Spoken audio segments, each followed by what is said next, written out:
தேசத்தின் நம்பிக்கை மாத இதழ் அப்பா பதிப்பகம் இணைந்து வழங்கும் நேர்மையாளர் சகாயம் IAS அவர்களின் அனுபவ பதிவில் கடைசி தரையில் கண்டாங்கி சேலை சென்னை புத்தக கண்காட்சியில் விற்பனையாகிக் கொண்டிருக்கிறது. சீனாவில் பரவி வரும் ஹியூமன் மெட்டாநியூமோ வைரஸ் எனப்படும் HMP வைரஸ் இந்தியாவில் இதுவரை 3 குழந்தைகளுக்கு கண்டறியப்பட்டுள்ளது.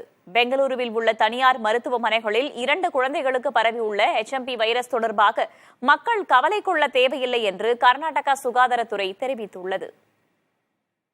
சீனாவில் HMP என்ற புதிய வைரஸ் பரவி வருவதாக தகவல்கள் வெளியான நிலையில் தற்போது இந்தியாவிலும் இதன் பாதிப்புகள் கண்டறியப்பட்டு வருகின்றன. பெங்களூருவில் 3 மாத பெண் குழந்தை 8 மாத ஆண் குழந்தை ஆகியவை இந்த வைரஸால் பாதிக்கப்பட்டதாக தெரிவிக்கப்பட்டுள்ளது. இதில் 3 மாத பெண் குழந்தை குணமடைந்து வீடு திரும்பியதாக மருத்துவமனை தரப்பில் தெரிவிக்கப்பட்டுள்ளது. இதேபோல குஜராத் மாநிலம் அகமதாபாத்தில் 2 மாத ஆண் குழந்தை ஒன்றுக்கு HMP வைரஸ் கண்டறியப்பட்டுள்ளது. இதுபோன்ற வைரஸ் பாதிப்பு புதிதல்ல என்கிறார்கள் மருத்துவர்கள். HMPV வர்றது ஒரு எதிர்ப்பு சக்தி இல்லாம இண்டிவிஜுவல்ஸ்க்கு அவங்களுக்கு ஈஸியா வரலாம். நம்பர் 1. நம்பர் 2, அது வந்ததுனால நம்ம இப்போ அந்த வைரஸ் டெஸ்ட் பண்ண தெரியறது, அதுக்கு ஒரு பேர் கொடுக்க தெரியறது. ஸோ நம்ம இந்த வைரஸ் தான் இந்த மாதிரி வியாதின்னு நம்ம கண்டுபிடிக்கிறோம். இப்போ லாஸ்ட் நவம்பர் செப்டம்பர்லலாம் கோல்டு வைரஸ், வெறும் ரைனோ வைரஸ் கூட சில வயசானவங்களுக்கு ICU அட்மிஷன் ஆயிருக்கு, ஆக்சிஜன் கம்மியாயிருக்கு, அந்த அளவுக்கு கூட சிக் ஆயிருக்காங்க. பட் இதே வைரஸ் இருந்திருக்கு ரொம்ப வருஷமா கோல்டு வைரஸா, சில சமயம் ரொம்ப சிக்கா இருந்திருக்காங்க. ஆனா நம்ம டெஸ்ட் பண்ணி அந்த வைரஸ் தான் இது, இந்த பேர் இதோட வைரஸ் அப்படின்னு கண்டுபிடிக்கிற அளவுக்கு நம்ம கிட்ட மெத்தட்ஸும் இல்லை, இன்ட்ரெஸ்டும் இல்லை. கோவிட்க்கு அப்புறம் புதுசா நம்ம வைரல் டெஸ்ட்னு வச்சிருக்கோம். அதனால ஒவ்வொரு வைரஸ்க்கும் பேரு, இந்த மாதிரி சிம்டம் இந்த வைரஸ்க்குன்னு சொல்ல முடியாது. தேர்ட் திங், இது ஸ்ப்ரெட் ஆகிறது கோவிட் மாதிரி கிடையாது. ஸோ அதனால அந்த அளவுக்கு பயப்பட தேவையில்லை. இதற்கான அறிகுறிகள் கொரோனா போல இருந்தாலும் அந்த அளவு வேகத்துடன் பரவாது என்று சென்னை அரசு பொது மருத்துவமனையின் டீன் தெரிவிக்கிறார். பேனிக் ஆக வேண்டிய அவசியம் கிடையாது. ஏதோ அந்த மாதிரி சீரியஸாக போயிடுமா அப்படிங்கிற நிலைமைக்கு நம்ம உடனடியாக ஒரு முடிவுக்கு வர வேண்டிய அவசியம் கிடையாது.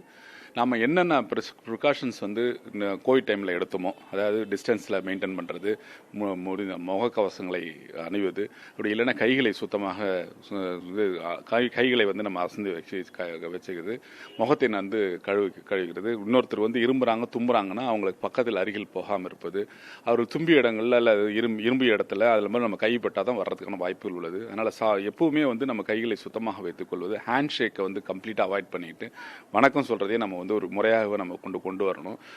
வயது மூத்தவர்கள், குறிப்பாக 60 வயதுக்கு மேற்பட்டவர்கள், 5 வயதுக்கு உட்பட்டவர்கள், கேன்சர்னால் பாதிக்கப்பட்டவர்கள், HIV-ஆல் பாதிக்கப்பட்டவர்கள், immuno deficiency state, pregnancy mothers, இவர்கள் மட்டும் இந்த இன்ஃபெக்ஷன்ஸ் வராமல் நம்ம பார்த்துக்கணும்.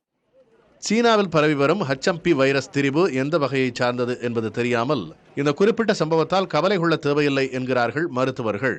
என்னென்ன சிம்டம்ஸ் இருக்குன்னா, மூக்கில் தண்ணி கொட்டுறது, தலைவலி, அதுக்கப்புறம் காய்ச்சல் இருக்கிறது, காஃப் கோல்டு, இந்த மாதிரியான விஷயங்கள் தான் இருக்குமே தவிர இதுக்காக நீங்கள் நம்ம எக்ஸ்ட்ராவோ அல்லது அதுக்கான ஸ்பெசிஃபிக் மருந்தும் கிடையாது. ஆன்டிவைரல் மெடிகேஷன்ஸு கரெக்டாக இதுக்குன்னு இந்த வைரஸ் ஆன்டிவைரல் மெடிசன் கிடையாது. சப்போர்ட்டிவ் மெஷர்ஸ் தான். பேராசிட்டமால் கொடுக்கலாம் காய்ச்சலுக்கு, தண்ணீர் அதிகமாக எடுத்துக்கொள்ள வேண்டாம், ஓய்வு எடுத்துக்கொள்ள வேண்டும், அந்த மாதிரி இருந்தால் சரியாயிடும். இது HMP வைரஸ் பரவல் குறித்து கண்காணித்து வருவதாக ICMR தெரிவித்துள்ளது.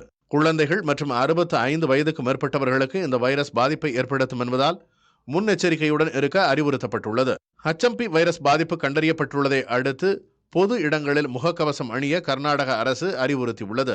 புதிய தலைமுறைக்காக செய்தியாளர் பாலவெற்றிவேல், நவநீத கிருஷ்ணன்.